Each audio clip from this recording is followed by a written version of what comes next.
नमस्कार दोस्तों, स्वागत है आपका हमारे YouTube चैनल में। चलो देखते उत्तर प्रदेश की आज की 25 बड़ी खबरों को। उससे पहले अगर आपने अभी तक हमारे चैनल को सब्सक्राइब नहीं किया है तो चैनल को सब्सक्राइब करके बेल आइकन प्रेस कर दें, जिससे हमारे द्वारा दी गई हर जानकारी आपको सबसे पहले प्राप्त हो सके। चलो देखते हैं सबसे पहली खबर को। मुलायम की बहू अपर्णा यादव को भाजपा ने बनाया स्टार प्रचारक। केजीएमयू मामले में आई थी चर्चाओं में। उत्तर प्रदेश महिला आयोग के उपाध्यक्ष और मुलायम सिंह यादव की बहू अपर्णा यादव को भारतीय जनता पार्टी ने मुंबई नगर पालिका बीएससी चुनाव के लिए स्टार प्रचारक बनाया है। हाल ही में केजीएमयू में धर्मांतरण के विवादित मामले में उनकी टिप्पणियों ने सुर्खियां बटोर रही थी। वहीं अगली खबर है, बरेली पहुंचे भाजपा प्रदेश अध्यक्ष पंकज चौधरी। दिवंगत विधायक को दी श्रद्धांजलि। झारखंड के राज्यपाल समेत कई दिग्गज नेता वहां रहे मौजूद। केंद्रीय वित्त राज्य मंत्री और भाजपा के उत्तर प्रदेश अध्यक्ष पंकज चौधरी रविवार को बरेली पहुंचे। उन्होंने दिवंगत विधायक श्याम बिहारी लाल की सभा में श्रद्धांजलि अर्पित की, उनके परिवार से मिलकर संवेदना व्यक्त की। इस कार्यक्रम में झारखंड के राज्यपाल संतोष गंगवार और यूपी कैबिनेट मंत्री सुरेश खन्ना भी मौजूद रही। वहीं अगली खबर है, भारतीय किसान यूनियन के राष्ट्रीय प्रवक्ता राकेश टिकैत ने बुलंदशहर में सरकार की नीतियों पर कड़ा हमला बोला।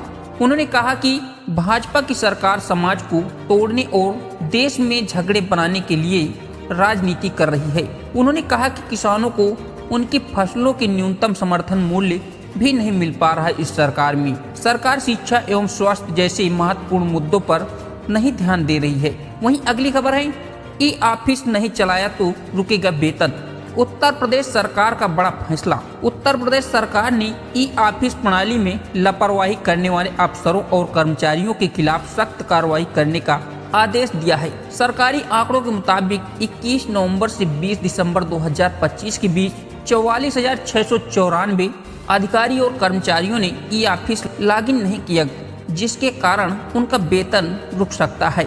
वहीं अगली खबर है, वाराणसी में आयोजित 72वीं सीनियर राष्ट्रीय वॉलीबॉल चैंपियन का समापन भव्य समारोह के साथ हुआ।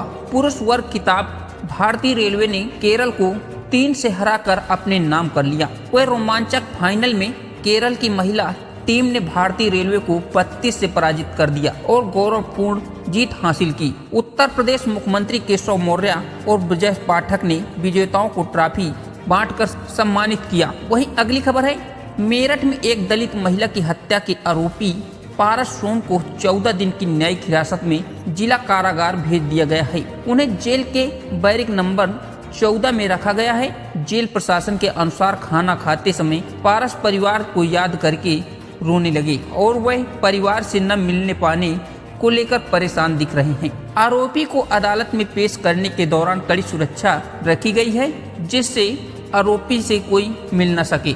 वहीं अगली खबर है, यूपी परिवहन निगम ने महिलाओं के लिए दी बड़ी सौगात। 21 जनवरी को कासगंज बस स्टैंड पर रोजगार मेला होगा आयोजित। उत्तर प्रदेश नौकरी की तलाश कर रही महिलाओं के लिए बड़ी खुशखबरी है। महिला सशक्तिकरण अभियान के तहत यूपी परिवहन निगम संविदा परिचालकों की पदों के लिए सीधी भर्ती करने का लक्ष्य रखा गया है। इसके लिए 21 जनवरी को कासगंज बस स्टैंड पर विशेष रोजगार मेले का आयोजन किया जाएगा। इस मेले में यूपी की इच्छुक महिलाएं बिना किसी लिखित परीक्षा के आवेदन कर सकती हैं और चयन प्रक्रिया मौके पर ही की जाएगी। परिवहन निगम की इस पहल से महिलाओं को आत्मनिर्भर बनने का विशेष रूप से अवसर प्राप्त होगा। वहीं अगली खबर है, गोरखपुर महोत्सव ओडीओपी और हस्तशिल्प उत्पादों का जलवा। संजीवनी पौधा और स्केचिंग ने लोगों को किया आकर्षित। गोरखपुर महोत्सव में राज्य सरकार की एक जिला एक उत्पाद योजना के तहत चयनित उत्पादों ने लोगों को भरपूर ध्यान आकर्षित किया है। महोत्सव में भदोही की रेशमी क्लीन, सहारनपुर एक वुड फर्नीचर, हाथरस के संगमरमर की मूर्तियां, खुर्जा के कंकरी बर्तन, मधुबनी पेंटिंग जैसे हस्तशिल्प उत्पादों की खूब बिक्री हो रही है। इसके लिए विभिन्न प्रदेशों से ऑर्डर मिले हैं, जिससे कारीगरों को और भी कार्य बढ़ गया है। वहीं अगली खबर है, सपा विधायक हमारे संपर्क में है। डिप्टी सीएम केशव मौर्य ने दिया बयान। अखिलेश यादव ने तंज कसते हुए कहा, आप बीजेपी के संपर्क में हैं या नहीं। समाजवादी पार्टी के प्रमुख अखिलेश यादव ने उत्तर प्रदेश के उप मुख्यमंत्री केशव मौर्य के एक बयान पर करारा जवाब दिया है। मौर्य ने आगरा में दावा किया कि सपा के कई विधायक हमारे संपर्क में हैं और वे भाजपा में शामिल होना चाहते हैं। इस बयान को लेकर के अखिलेश यादव ने एक्स पर तंज करते हुए कहा कि पहले ये बताएं कि बीजेपी आपके संपर्क में है या नहीं। वहीं अगली खबर है, अब फाइलों में ही नहीं रहेगा यूपी का विकास, सीएम योगी करेंगे हर महीने सभी योजनाओं की समीक्षा। उत्तर प्रदेश के विकास के नए रफ्तार देने के लिए मुख्यमंत्री योगी आदित्यनाथ ने बड़ा कदम उठाया है। अब हर महीने तीसरे सोमवार को प्रदेश की बड़ी विकास परियोजनाओं की सीधी समीक्षा की जाएगी।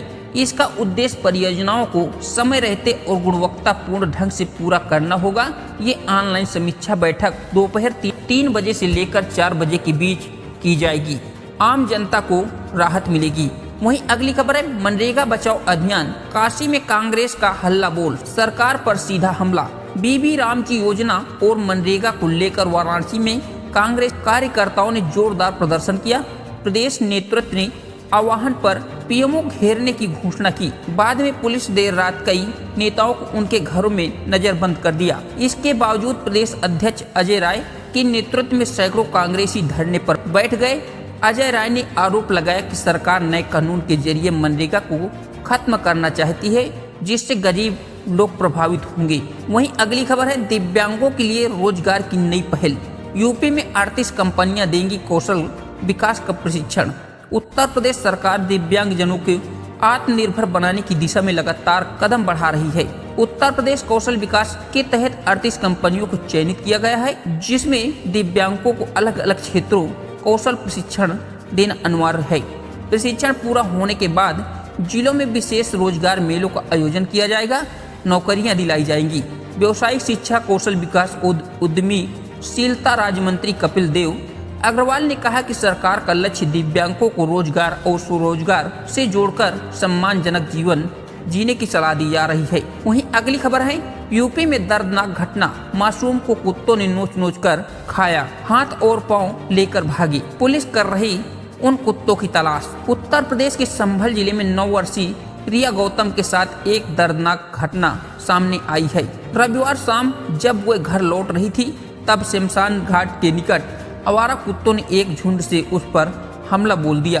कुत्तों के बीच बच्ची को गंभीर रूप से जख्मी किया गया, जिससे उसकी मौके पर ही मौत हो गई। प्रशासन ने परिजनों को मुआवजा देने व आवारा कुत्तों की समस्या का समाधान करने की बात कही है। वहीं अगली खबर है, उत्तर प्रदेश में 100 करोड़ की जीएसटी चोरी के मामले में हुआ बड़ा खुलासा। हाई प्रोफाइल गिरोह की सेंट्रल जीएसटी का एक इंस्पेक्टर भी शामिल पाया गया, जिसकी तैनाती दिल्ली में ही है। गाजियाबाद में दर्ज एफआईआर में अब इंस्पेक्टर को भी आरोपी बनाया गया है। एसटीएफ उसकी तलाश कर रही। इससे पहले एसटीएफ ने स्क्रैप कारोबारी हरदीप सिंह और प्रिंस समेत 4 आरोपियों को गिरफ्तार कर लिया है। आरोप है कि बोगस फर्म और फर्जी ईवे बिग इनवॉइस के जरिए करीब 100 करोड़ के टैक्स की चोरी की गई है। मामला दर्ज कर एसटीएफ लखनऊ टीम जांच कर रही है। वहीं अगली खबर है, सैफई महोत्सव में होता था बॉलीवुड नंगा नाच, गोरखपुर महोत्सव में बोले पर्यटन मंत्री राजवीर सिंह। उत्तर प्रदेश पर्यटन मंत्री राजवीर सिंह ने गोरखपुर महोत्सव में सपा शासनकाल में सैफई महोत्सव पर गंभीर आरोप लगाए। उन्होंने कहा कि सैफई में बॉलीवुड का नंगा नाच होता है, सांस्कृतिक धज्जियां उड़ाई जाती हैं और पैसा पानी की तरह बहाया जाता है। उन्होंने दावा किया कि योगी सरकार के महोत्सव सांस्कृतिक विरासत को बढ़ावा देते हैं और स्थानीय से लेकर अंतर्राष्ट्रीय कलाकारों को मंच देते हैं। वहीं अगली खबर है, भ्रष्टाचार की सबसे बड़ी अम्मा कांग्रेस पार्टी, वाराणसी में डिप्टी सीएम केशव मौर्य का हमला। उत्तर प्रदेश के उप मुख्यमंत्री केशव मौर्य ने वाराणसी में विपक्षी दलों पर कड़ा प्रहार किया है। उन्होंने कांग्रेस के भ्रष्टाचार की सबसे बड़ी अम्मा बताते हुए आरोप लगाया कि उनसे मनरेगा जैसी भ्रष्ट व्यवस्था बनाई है। मौर्य ने दावा किया कि भाजपा सरकार इसे बदलकर श्री राम जी अभियान लागू किया है, जो श्रमिकों को 125 दिन का रोजगार की गारंटी देता है। वहीं अगली खबर है, फरवरी में गंगा एक्सप्रेसवे का कार्य होगा शुरू। बदायूं को मिले 3 इंटरचेंज। मेरठ से प्रयागराज 594 किलोमीटर लंबा एक्सप्रेसवे अब अंतिम चरण में है। फरवरी में इसके शुभारंभ की संभावना जताई गई है। शुरू होने के बाद एक्सप्रेसवे पश्चिम यूपी से मध्य यूपी तक आवागमन की तस्वीर बदल देगा। अब मेरठ से प्रयागराज का सफर 6 घंटे में पूरा किया जा सकता है, जबकि पहले 10 से 12 घंटे लग जाते थे।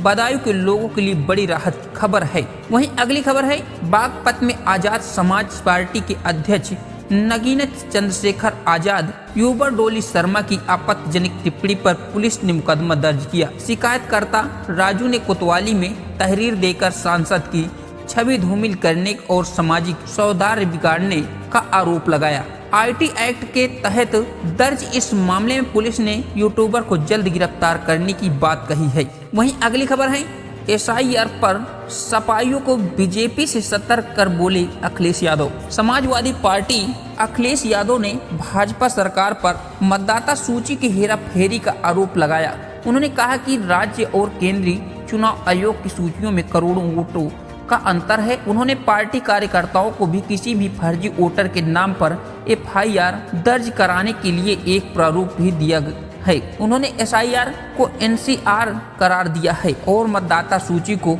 आधार से जोड़ने की मांग की है।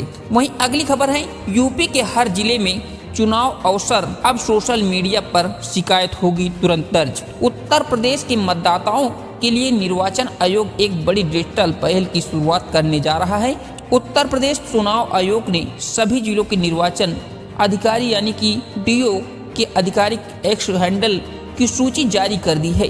अब वोटर लिस्ट से जुड़ी कोई भी समस्या, नाम जोड़ने या कटवाने या संशोधन की जानकारी लेने के लिए नागरिक अपने जिले के डीओ को एक्स पर टैग कर सीधे शिकायत दर्ज करा सकते हैं। आयोग का कहना है कि इससे मतदाता समस्याओं का त्वरित और पारदर्शी समाधान सुनिश्चित किया जाएगा।